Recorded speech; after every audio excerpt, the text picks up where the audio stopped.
Indian Prime Minister Narendra Modi marked the 11th International Yoga Day on 21st June 2025 in the coastal city of Visakhapatnam, Andhra Pradesh state. He described the ancient Indian wellness practice of yoga as a quote was button that humanity needs to breathe, balance, and become whole again. End quote. India celebrated yoga under the theme Yoga for One Earth, One Health. 100 tourist destinations and 50 cultural sites were chosen to celebrate what has become a fitness and wellness practice for the whole world. Yoga dates back to Indian scriptures thousands of years old.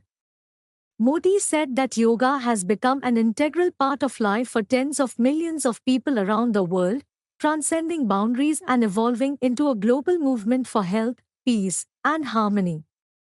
At the event in Visakhapatnam, officials said some 500,000 people participated the mass yoga session along a 26-kilometer stretch from Ramakrishna Beach to Bhogpuram. Andhra Pradesh Governor S. Abdul Nazir, Chief Minister N. Chandrababu Naidu, Deputy Chief Minister Pawan Kalyan, and State Information Technology Minister Nara Lokesh also participated. Prime Minister Modi said a record 175 countries supported India's proposal to the United Nations in 2014 to declare 21st June as International Yoga Day. He highlighted the universal nature of yoga, noting its presence from the Sydney Opera House to the peaks of Mount Everest and across oceans.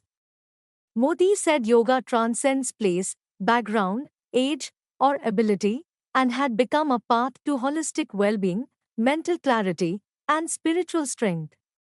He called it ancient Indian gift that continues to heal and inspire the world.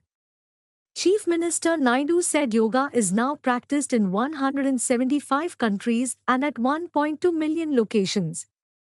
Naidu noted that artificial intelligence is making yoga more accessible and bringing it closer to everyone. On 20th June 2025, 22,000 tribal students set a Guinness World Record by doing yoga asana of Surya Namaskar. 144,000 yoga instructors had registered in the Yoga Andhra movement.